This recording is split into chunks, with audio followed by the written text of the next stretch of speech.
you know what they say about me? They call me Vegas Caleb. Anything that I say, place a bet on it right now because I have infinite foresight. Um, Last week's podcast, we did a segment on Patrick Kane, where he was going, and I said he was going to the Red Wings. And look what happened this week. Kane has signed with the Red Wings. He is reuniting with his old Chicago teammate Alex DeBrincat.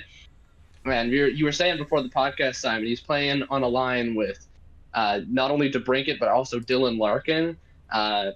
There is some risks in this signing in terms of we don't know what his return from, I believe it was hip surgery, is going to be like. We don't know if he's going to be. He's obviously not the same player he was in his prime. We don't know how close to that he's going to be. So there's some kind of uncertainty here, but I think it's a pretty low risk high reward, and just looking at the names in that line, it looks pretty enticing. Yeah, no, I think it's a really good move by Detroit. You say high risk, or no, other way around. High reward, low risk, high reward. You're right. Like I think there's no risk to this. You're signing him on a $2 million contract. You weren't going to use that on anyone else. This is a situation where you are just bringing in a guy who is either going to be the Patrick Kane of old, which is what he's been saying.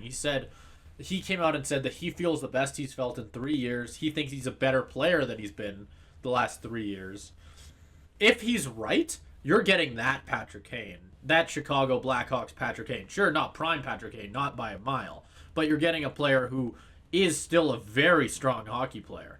Or you get a out of prime Patrick Kane who's just not got it anymore, who you can slide in on your third or fourth line and it won't matter. Whatever. It's not going to change. It's not going to change anything. I don't think there's a risk here at all. Yeah, I think that's a good point. When I say at the start there's a risk, it's more of a risk of not for the team, for the player. You don't know Sure. if he's going to be. Yeah. It's less He is of a risk risking and his more legacy, just I guess, if you want to look at it like that. I wouldn't even say that. I would say more like risk is maybe not the right word to use. It's more just uncertainty. Sure. Because Yeah. after a surgery like this, you really don't know which way it's going to go. But yeah, for the Red Wings, I think you are pretty dead on when you say there is no risk, because especially when the potential reward is as high as it is. Again, I don't know if you're going to get you're not getting prime Kane, but even just getting a fraction of the player he was, and a veteran that you're inserting. If you get a 2020 Patrick Kane, you're winning.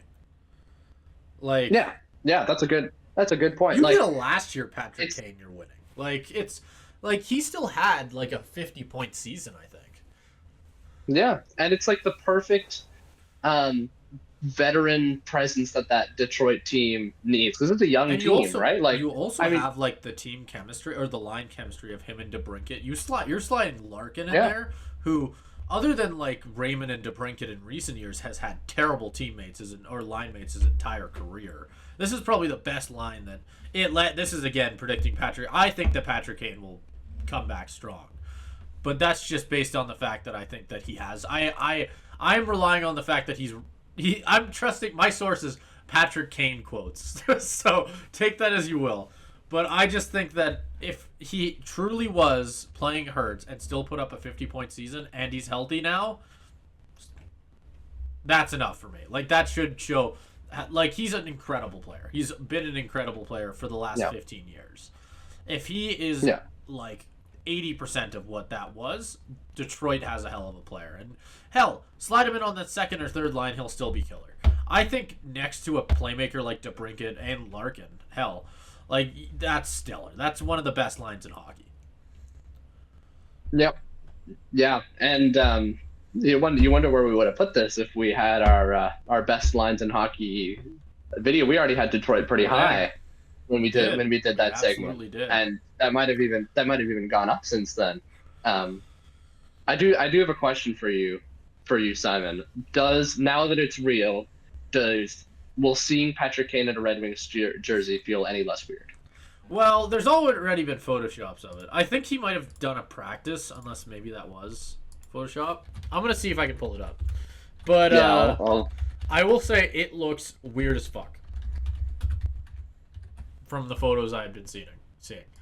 Did he do a practice or is this Photoshop? I'm gonna take a wild shot in the dark and say this is Photoshop, but yeah, because there's a photo that the NHL.com posted of him in a practice uniform. There is a Rangers logo in the background that I'm gonna point out, so I think it's Photoshop. Yeah, it actually kind of looks like Photoshop now that I look at it. But yeah, I think that's Photoshop. So I don't think he's done a practice yet. It looks weird. It looks weird as hell. Like, why? It's gonna look weird for a long time. I don't know if it looks as weird as him in a Rangers jersey because that was whack. And that's gonna age weird. That's gonna age weirdly too, considering he was only there for like half the season. Yeah. Like I don't know. Like of course it looks weird. He's gonna look weird in any jersey that's not a Blackhawks jersey. But I mean, what are you gonna do, right?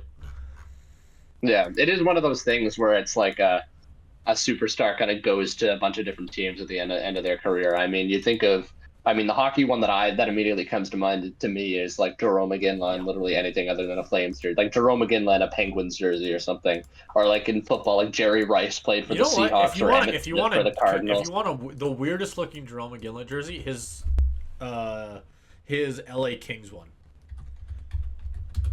LA Kings is weird too. Because for some reason, Penguins is the one that sticks out to me. He wore 88 with the Kings, which was the weird thing.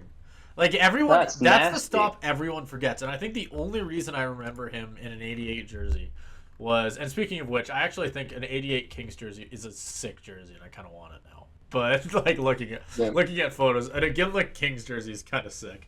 But and I brought it up when we talked about our fights, like hockey fights segment or whatever. I don't remember exactly what we were talking about. Yeah. But one of my favorite fights ever is him in like it was like one of his last fight. I think it was either his last fight or one of them in like the last, I want to say 15 games of the season in his final season. Him and Derek Engelland fucking like just beat the piss out of each other, and it is an awesome fight. So I'll shout out that again because that's one of my favorite fights ever. Because it's like a 40-year-old Iginla taking on not a prime Engelland, but at that point Engelland was definitely formidable. Like he was a scary dude. And Iggy beat the crap out of him. Or maybe not beat the crap out of him, but you know what I mean. Putting up a really good fight against the guy that he probably shouldn't have fought. So at that point in his career. People don't remember him as a fighter because that's not what he was best at, obviously. But he was a killer fighter. Is there a way to look at like? Can I find Jerome McGinley's fight like record? Oh yeah, he won a lot more fights than he lost. Can tell you that. Hockey fights. Do they have a record here for him? Fighting record. But they don't have a total. Oh, that's super annoying actually. They don't. No. They just count how many fights, but they don't. I want to find this now. Do they have like? You could probably go through and see. You're probably right, but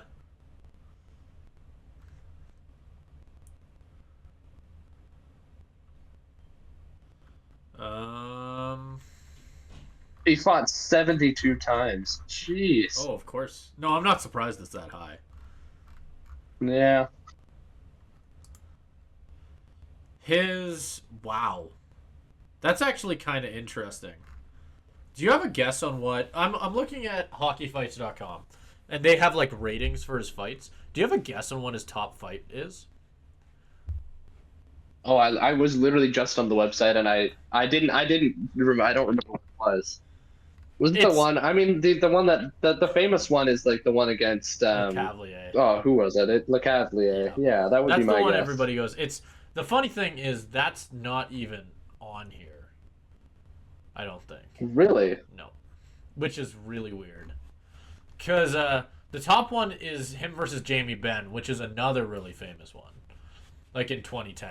Yeah. Because that one is very famous. And then there's another one. Number 2 is one that I don't even know if I've watched, which is him taking on. It just has to be Bill Goren, I believe. Oh, Yeah, I think that's damn. how you pronounce his name. That's That would number have been 2. that would have been an older one. Then yeah, in 2002, Ryan Kessler in 2006, which I think I remember actually, but it's not one that sticks out to me. Ed Jovanikovsky, nearly butchered the crap out of his name there. Then Big, Willie big Mitchell. names. Then Willie Mitchell. I'm just going down this list to show the fact, because a lot of these I haven't even heard of, which is really weird to me. Because the LeCavalier one feels like a no-brainer. And then next one actually, they actually do have the England one on here. They have that sitting at 1, 2, 3. Oh, there 4, you go. 5. That's at 7th. I still wish I could see his record, because that kind of makes me sad. This is a Simon homework project for Well, that's what your I mean. winter break. I think that should You don't have to totally commentate any more games. You don't got any more That's school. true. That's true. I can This is picture you sitting there going through hockeyfights.com and watching every single Jerome McGinley fight and to like see who ranking won. them. I think that there should totally be like a record for like fights in hockey. You know what I mean? I mean, the difficult thing is sometimes there's no clear winner. Well, then make ties. Who cares? Okay, but like some of them, like it's not quite clear. Like you can I don't know. You can say like one like they All I'm separate them, but saying- one guy was like beating the guy up. It's like you don't know. All I'm saying is I think that it's really dumb that they haven't at least tried to do something like that. Because I think that's such a missed opportunity. Because like think about how much more hyped up you can make fights. Like it's all of a sudden you see like Wilson drop the gloves with Reeves, and like a little stat pops up showing how many times Reeves has knocked the piss out of people. Because that's one of the cooler things about like watching fighting, when you'll see two guys where it'll be like their combined records are like 60-0-0, and you're like, holy fuck, this is gonna be an insane tilt. Like, you don't get that from hockey sometimes. Like, sure, when you watch Reeves and, like, Tom Wilson go down, you're like, okay, these are two guys who don't lose fights. This is going to be pretty sick. It's still, like, it's not as cool. No. All I gotta say to that, Simon, is you gotta be the change you wish to create. Come on. I need a catalog of... I think I started too small with just a Ginla. You're talking about a league-wide change here. I think it should be a league-wide change. Yeah, that's what I'm saying. Okay, you gotta compile that data for the NHL. Wasn't there a site that we found during that fight segment that like actually like ranked who won fights? It did say. Do you remember what that site was? I wouldn't be surprised. Yeah, I thought it was that hockeyfights.com, but I guess it wasn't. Yeah, they just had like a fan vote in terms of voting. Yeah, who but won even that I'd be. Fight. Yeah, I'm not sure what the website was. You maybe have to go back and watch that segment. Yeah, go back and watch that segment. You should. Yeah, we need some. Leave the segment for like. No, we'll send. Yeah, oh, it is hockey fights. Play viewers out. So. It is hockey. It is okay. We got it. But for some reason, it's just like it's just not showing it for specific players. That's weird. That is very weird. Maybe before it's not like again was the modern I guess player not. Anymore. That's a weird. That's thing probably to say. the. I'm old. I know. We are. Come back. The Flames have been missing a top line right wing. Come on, Iggy. I know you're 45. Who cares? Strap him on. We still need that power clapper from the right wing. There's a different Iginla coming up in the draft. That's all. It's true. That's all and I'm if the saying. Flames don't draft him, I will cry. So, yeah, for the Kelowna Rockets, and apparently he's kicking ass. So that's lovely. Yep. Anyway, remember when we were talking about the Detroit Red Wings? Me neither. Next segment.